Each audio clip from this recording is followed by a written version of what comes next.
Hi everyone. I hope you are all well and willing to listen to my story. Today I want to share a true story that happened in my life. A bad incident that I once experienced. An event that changed my life forever. I hope you will listen until the end. My name is Julia. I am a 22-year-old girl. Since childhood, I have loved football, especially the clubs in my city. I often attend joint viewing events and gather with the supporter community in my area. One day, I met a man named Chris at a hangout. He seemed kind and friendly. He is also a fanatic supporter like me. After chatting for a while, Chris invited me to watch the match live at the stadium. At first, I was hesitant, but my desire to feel the atmosphere of the stadium was so great. Chris was also willing to cover all travel and ticket costs. Finally, I agreed. That day was amazing. I sang along with thousands of supporters, feeling an incredible euphoria. I even uploaded the moment on social media, not realizing that the night would turn into a nightmare. After the match was over, we headed to the terminal to go home. We had a chance to eat at a food stall, and that's when everything changed. When I came back from the toilet, Chris was gone. My phone was gone too. I panicked and was confused. Then, some young men came up to me.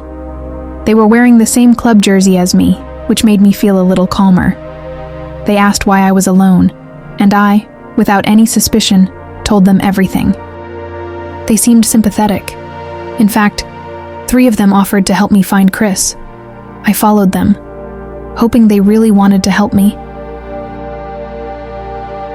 After almost an hour of fruitless searching, I began to give up hope. Tears welled up in my eyes. One of them patted my shoulder and said, "You must be tired. Let's take a break.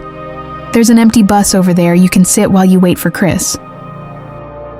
I hesitated, but I was too tired to think straight. I followed them and got into an old bus parked in the corner of the terminal. As I sat on the seat in the middle of the bus, my mind was filled with fear. However, my exhaustion made me unaware that the 3 young men had entered the bus and locked the door.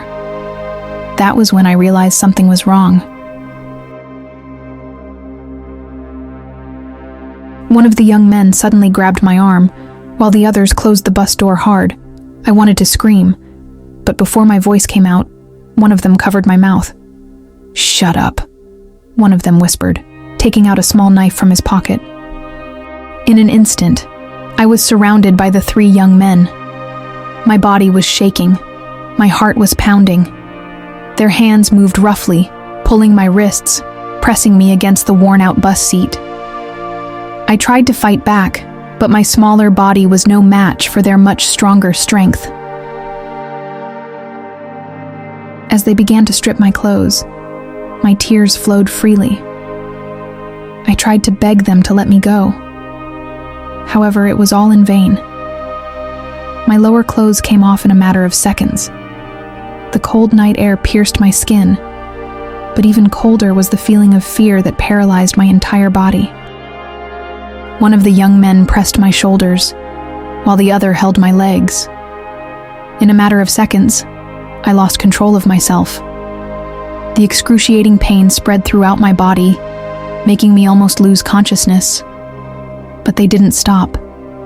They did it in turns, one by one, while I could only cry silently. The old bus was a silent witness to the suffering I experienced. Outside, the sound of vehicles passing by the terminal continued as usual. The world seemed not to care about what I was going through inside. After almost an hour, the young men finally stopped. They laughed with satisfaction and left me helpless. My body felt heavy. Every movement felt painful. I wanted to scream, but my voice wouldn't come out. I wanted to run, but my legs couldn't support my body. However, my fear was not over. When I thought everything was over, several other young men entered the bus. They had been waiting for their turn. That night turned out to be darker than I could have imagined. Finally, around 11 p.m., I managed to escape. With the remaining strength I had, I got out of the bus and ran for help. People around the terminal immediately realized my condition and took me to the nearest police station.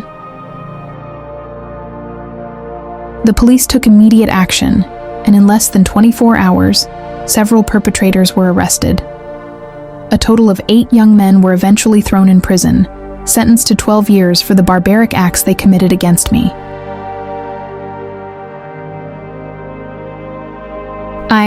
Although physically safe, I had to face an emotional wound that was difficult to heal. From my story, we can learn a valuable lesson, that not everyone who looks good really has good intentions. Always be careful in choosing friends and never travel alone to places you don't know. Hopefully, the bad incident that I experienced will not happen again to anyone. Thank you for watching this video until the end. Don't forget to press the like and subscribe buttons to support this channel. See you in the next video.